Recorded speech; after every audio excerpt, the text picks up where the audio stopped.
Jadi kalau dalam Islam itu ada satu prinsip yang sangat esensial yang perlu kita ingat, bahwa dar'ul mafsadah muqaddamun ala jalbil maslahah.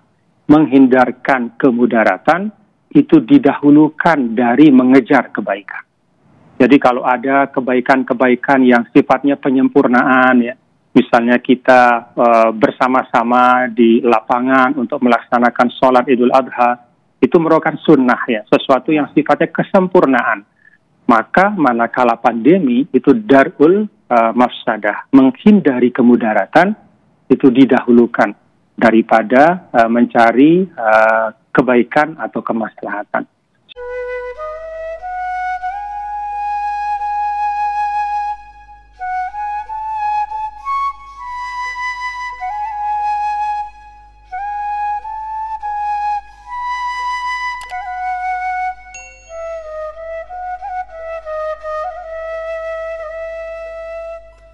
Assalamualaikum warahmatullahi wabarakatuh, Pak TGB, apa kabar? Waalaikumsalam warahmatullahi wabarakatuh. Alhamdulillah, Mbak Friska baik-baik. Alhamdulillah. Mudah-mudahan Mbak Friska dan seluruh pemirsa Kompas TV juga dalam keadaan sehat walafiat, insya Allah. Amin, amin, amin, insya Allah. Pak TGB, besok Idul Adha, kan pemerintah sudah mengimbau melalui juga tokoh agama agar beribadah Idul Adha dari rumah. Tapi sebagian masyarakat masih takut kehilangan esensinya kalau tidak melakukan, kita katakan, ibadah, rangkaian ibadah Idul Adha ini tidak seperti tahun-tahun sebelumnya. Menurut Anda seperti apa? Ya, bismillahirrahmanirrahim. Alhamdulillahirabbil alamin. Shalatu wassalamu ala asyrafil mursalin wa ala alihi wa sahbihi ajma'in, amma ba'du. Beragama itu kan sebenarnya suatu panduan, ya. Panduan yang utuh, ya, dalam segala situasi dan kondisi. Dan terkait dengan beragama dalam masa pandemi, itu suasana yang tidak normal, itu ada panduannya. Dan panduan itu kalau dalam konteks kita di Indonesia, kita patut bersyukur, ya, bahwa antara ulama dan umara itu mengarah, ya, kepada panduan yang sama. Jadi ulama melalui Majelis Ulama Indonesia, ya, representasi dari kita semua, ya, para tokoh agama, tokoh umat Islam di Indonesia. Demikian juga ormas-ormas utama di Indonesia, Nahdlatul Ulama, Muhammadiyah, dan juga ormas-ormas yang lain. Kemudian juga Kementerian Agama sebagai perangkat negara yang terkait dengan perkhidmatan umat beragama. Ditambah lagi tadi kita juga sudah simak yang disampaikan oleh Bapak Wakil Presiden, yang juga sebelumnya beliau adalah Ketua Umum Majelis Ulama. Jadi ini kalau dalam bahasa agama itu sudah ittifaq, ya, suatu kesepakatan, suatu konvensi yang harus kita ikuti. Nah, karena di dalam Islam itu ada satu prinsip, ya, yadullah ma'al jamaah. Jadi ungkapan dari Rasul sebagai panduan kita bahwa mari kita mengikuti arahan dari para ulama. Kita mengikuti kesepakatan. Dan dengan itu insya Allah beragama kita menjadi beragama yang terbaik insya Allah.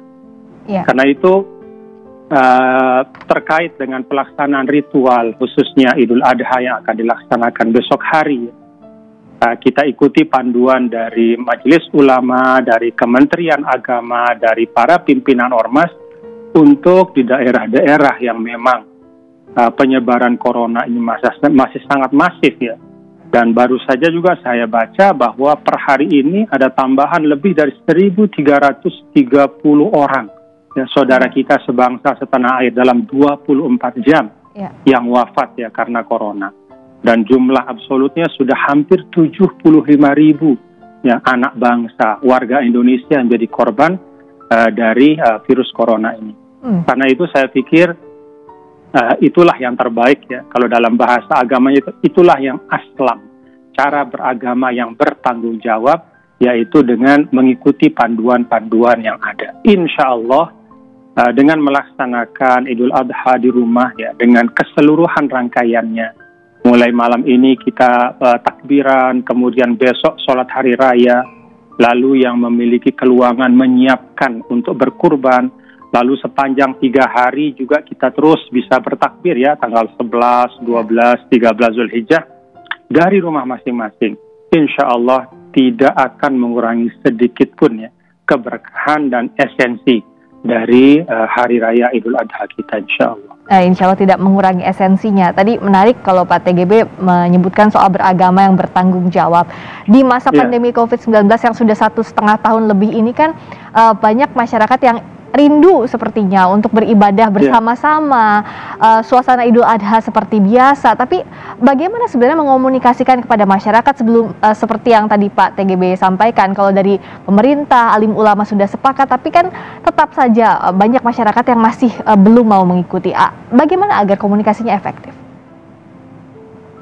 Salah satu dari esensi Idul Kurban itu kan makna pengorbanan. Dan pengorbanan itu artinya ya kita harus siap ikhlas memberikan sebagian. Entah itu misalnya kebebasan kita bermobilitas, kemudian juga kebiasaan-kebiasaan yang kita rasakan bertahun-tahun ya, dalam suasana Hari Raya Idul Fitri maupun Idul Adha. Nah, kita korbankan sebagian itu ya, tanpa mengurangi esensi dengan maksud untuk melindungi keseluruhan kita secara kolektif. Jadi kalau dalam Islam itu ada satu prinsip yang sangat esensial yang perlu kita ingat, bahwa darul mafsadah muqaddamun ala jalbil maslahah. Menghindarkan kemudaratan itu didahulukan dari mengejar kebaikan. Jadi kalau ada kebaikan-kebaikan yang sifatnya penyempurnaan ya, misalnya kita bersama-sama di lapangan untuk melaksanakan sholat Idul Adha, itu merupakan sunnah ya, sesuatu yang sifatnya kesempurnaan. Maka manakala pandemi itu darul mafsadah, menghindari kemudaratan itu didahulukan daripada mencari kebaikan atau kemaslahatan. Saya pikir ini prinsip yang sangat esensial, yang sangat mendasar ya, yang harus kita pegang terus. Dan dengan demikian, insya Allah esensi beragama kita dapat. Kita sholat Idul Adha di rumah masing-masing, kita dapat. Silaturahimnya dapat nggak? Dapat juga. Bisa dengan video call, bisa dengan teleponan, bisa dengan WA-an atau SMS-an. Kurbannya dapat nggak? Dapat juga. Gitu. Cuman dengan cara yang disesuaikan. Serahkan misalnya ke organisasi-organisasi yang kredibel atau melalui katakanlah lembaga-lembaga yang resmi, dilaksanakannya di RPH sebagaimana tadi Bapak Wakil Presiden sampaikan. Jadi semua esensi beragama itu dapat dengan tanpa menyebabkan kita potensial untuk terpapar dengan virus corona ini. Terakhir Pak TGB, bagaimana kita bisa memaknai Idul Adha di masa pandemi ini? Tentu kita berharap ini segera berakhir, tapi karena kita masih menghadapi ini, bagaimana kita memaknai Idul Adha, memaknai kurban juga dengan situasi seperti ini?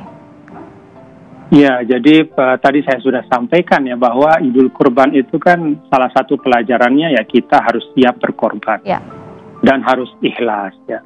Kemudian yang namanya berkorban itu tidak bisa hanya 1-2 orang, tapi semua secara kolektif dan dengan penuh kesadaran. Karena itu saya pikir ini yang perlu terus kita hidupkan dalam suasana Idul Adha ini, bahwa dalam masa pandemi ini mari bangun semangat untuk selalu membangun solidaritas sosial, empati ya. Dan itu juga bagian dari kita beragama dengan baik. Saya pikir insya Allah dengan kesabaran kita bersama, dengan semangat untuk berkorban, dengan keikhlasan kita ya untuk mengikuti panduan-panduan yang diberikan, kita insya Allah bisa keluar dari cobaan wabah corona ini. Dengan meningkatkan solidaritas, empati, menghindarkan kemudaratan, kita menyongsong Idul Adha besok, semoga tidak menghilangkan esensi utamanya. Terima kasih atas waktunya sekali lagi Pak TGB. Sama-sama Mbak Rizka. Terima kasih. Assalamualaikum warahmatullahi wabarakatuh.